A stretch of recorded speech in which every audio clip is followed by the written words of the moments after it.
নমস্কার বন্ধুরা, সুধা ভিলেজ ব্লগে আপনাদের সবাইকে স্বাগত। আবার একটা নতুন ব্লগ নিয়ে চলে এলাম।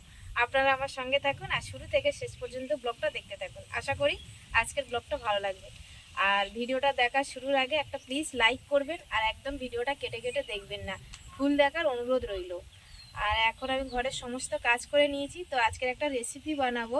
তার জন্য আমি এখন শাপলা তুলতে যাচ্ছি। আর শাপলারই রেসিপি, খুব সুন্দর রেসিপিটা। আর এখন পুকুর ধারে চলে যাব, সোজা গিয়ে শাপলা তুলে নিয়ে আসবো।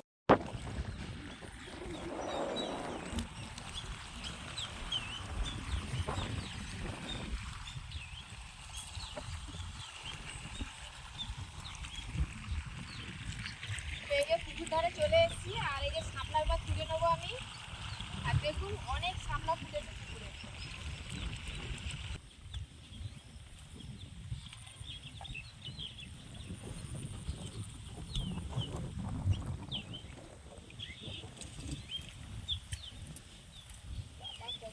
জল নেই, এবার ওই দিকটা যাবো।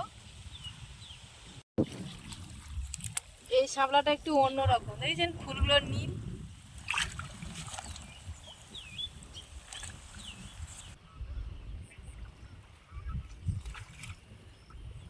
এই দেখুন কত বড় বড় শাপলা, দেখুন গাছের ভিতর থেকে যাওয়াই যাচ্ছে না। আর এই যে শাড়িটা পুরো জড়িয়ে যাচ্ছে শাপলা গাছে। তাই যে আমার হয়ে যাবে এতগুলো শাপলা, তুলবো না, ও ভয় করছে, ঝুঁকো আছে। এই যে দেখুন সব শাপলা তুলে নিয়ে ঘরে চলে এসেছি। আর শাপলাগুলো দেখুন কত বড় বড় শাপলা, ছোট বড় সব রকম আছে। একদম পুকুর থেকে তরতাজা শাপলা তুলে নিয়ে এসেছি। তো এখন আমি শাড়িটা চেঞ্জ করে নিয়ে তারপরে শাপলাটা কেটে নেব। তো এই যে আমি শাপলাগুলো এখন কাটতে বসে গেছি। আর ভালো করে কেটে নেবো সবগুলো, একদম ছোট্ট ছোট করে কাটবো।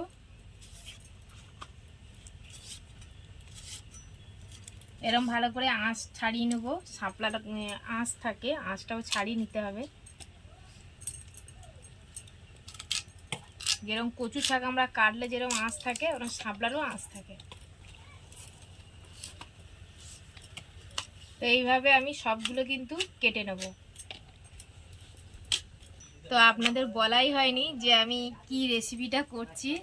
তো শাপলার পাতুরি বানাবো, সেটাই বলতে ভুলে গিয়েছিলাম। তো আমি এই যে শিলে বেটে নেবো সর্ষে আর কাঁচা লঙ্কা আর পোস্ত। আর সবসময় বন্ধুরা সর্ষে যখন বাটবেন একটু লবণ দিয়ে বাটবেন, তাহলে দেখবেন কিটকুরি ভাব লাগবে না।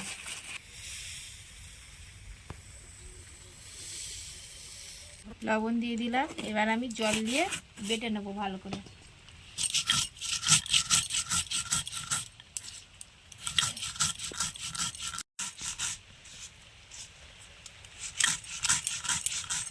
তো এই যে শাপলাটা আমি ভালো করে জলে ধুয়ে নিয়েছি। আর আমি এখন ভাপিয়ে নেবো, জল দিয়ে দেবো। আর এতে একটু লবণ আর হলুদ দিয়ে দেবো। লবণ দিয়ে দিলাম, হলুদ দিয়ে দিয়েছি। এবার ঢাকা দিয়ে দেবো। ওদিকে আমি শাপলাটা সিদ্ধ বসিয়েছি, আর এদিকে এই যে চাল কুমড়োর পাতা তুলতে চলে এসেছি। তো এই যে পাতা আমি বেশ ভালো ভালো পাতা দেখে তুলে নেবো।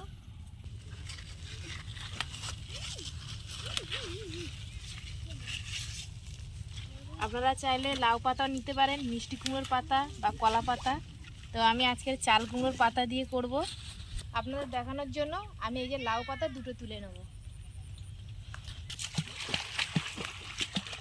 আর মিষ্টি কুমড়োর পাতাও দুটো তুলে নেব। মিষ্টি কুমড়োর পাতা এই যে দুটো তুলে নিয়েছি। তো এই যে শাপলাটা আমার সিদ্ধ হয়ে গেছে, এবার আমি নামিয়ে নেব। এই যে আমি ঢেলে নিয়েছি। আর এদিকে এবারে পাতার মধ্যে বেঁধে নেব শাপলাগুলো।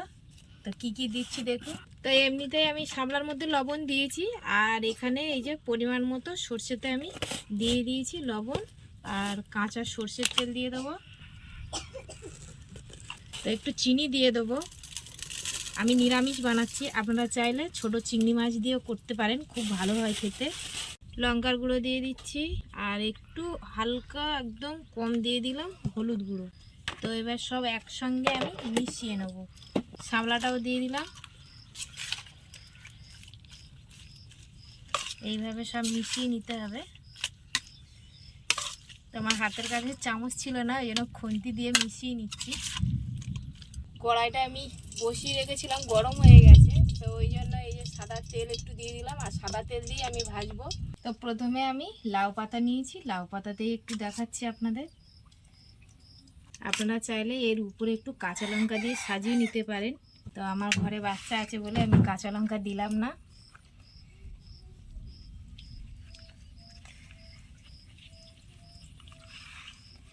এভাবে সুন্দর করে মুড়তে হবে যাতে না বেরিয়ে আসে। আরও একটা পাতা দিয়ে দেবো। তো আর একটা পাতা হচ্ছে না, ওই একটাই পাতায় আমি দেখালাম।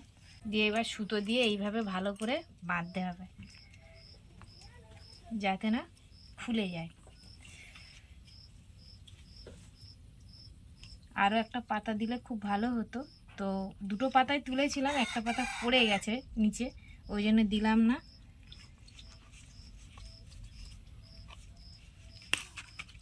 তো এই যে বেঁধে নিয়েছি ভালো করে। এবারে আমি দেখাবো মিষ্টি কুমড়োর পাতায়। এই যে এই শক্ত অংশটা একটু ভালো করে কেটে ফেলে দেবেন, তাহলে মুড়তে কিন্তু সুবিধা হবে।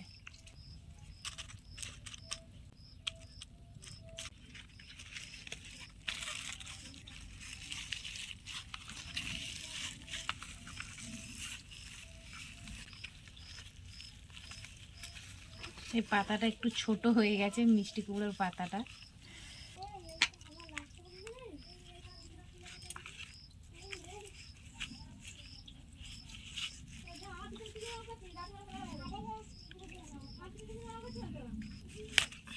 তো এটাও ভালো করে বেঁধে নিলাম।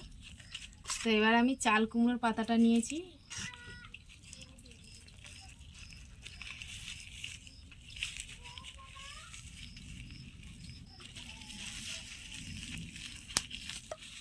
তো এইভাবে চাল কুমড়োর পাতাটাও আমি বেঁধে নেব।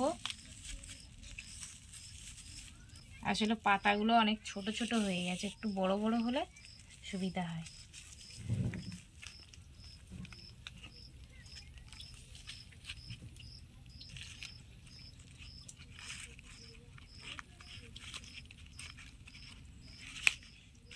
তো এইভাবে কিন্তু আমি সবগুলো বেঁধে নেব।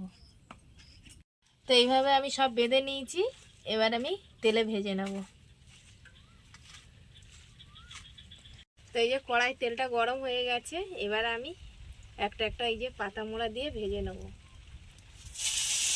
বড় আছে, দুটো করে দেওয়া যাবে, কড়াটা তো অনেকটাই বড়, দুটো করে দিলে কোনো অসুবিধা নেই। তো এইভাবে কিন্তু উল্টে ডালটা ভাজতে হবে। আর আমার এই উনুনের জালটা একটু জোরে জ্বলছে, তো আস্তে আস্তে জাল দিতে হবে আর আস্তে আস্তে কিন্তু ভাজতে হবে। এই যে পাতুরিগুলো ভাজা হয়ে গেছে, যে দুটো দিয়েছিল, এই যে আমি এখন তুলে নিচ্ছি।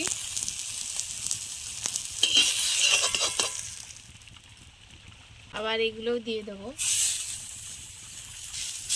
কীভাবে এগুলো আমি ভেজে নিচ্ছি, আর এই যে উল্টেও দিয়ে দিচ্ছি। এক সাইডে যে হয়ে গেছে আর এক সাইড উল্টে দিলাম। তো এগুলো আমার ভাজা হয়ে গেছে, এই যে তুলে নিচ্ছি। আর কি সুন্দর ফুলে গেছে।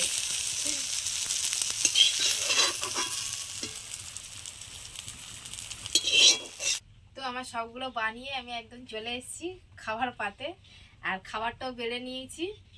আর এদিকে আবার আমাদের লটিয়া মাছের তরকারি করেছি, বেশ মাখা মাখা করে। আর লটিয়া মাছ ঠিক আমরা খাওয়া হয় না, ভীষণ ভালো লাগে, ওদের তো পুকুরে মাছ সবসময় খাই। তো আজকের একটু বাজারে গিয়েছিলাম, তো এই লটিয়া মাছ নিয়ে এসেছি। লটিয়া মাছটা ভীষণ ভালো লাগে, বেশ কাঁটাটা নরম। তো এখন এটা খেয়ে দেখবো পাতুরিটা কেমন হয়েছে। সোনাই খোলো, তোমাকে খুলে দিয়েছি, এরকমভাবে খোলো।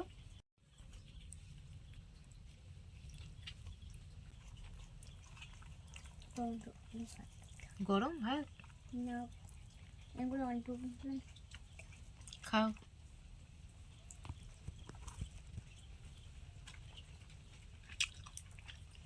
দারুণ হয়েছে খেতে।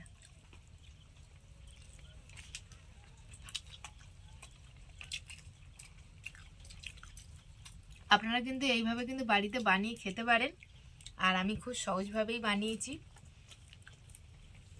তো আমার এই রেসিপিটা যদি আপনাদের ভালো লেগে থাকে অবশ্যই কমেন্টে জানাবেন। আর ব্লগটা বেশি বড় করব না, আজকের ব্লগটা এখানেই শেষ করছি। যদি ব্লগটি ভালো লাগে সাবস্ক্রাইব, লাইক, কমেন্ট, শেয়ার করবেন। আর আমার পাশে থেকে আমাকে সাপোর্ট করবেন। যারা আমার ফেসবুক পেজে ভিডিওটা দেখছেন পেজটিকে ফলো করবেন। সবাই ভালো থাকবেন।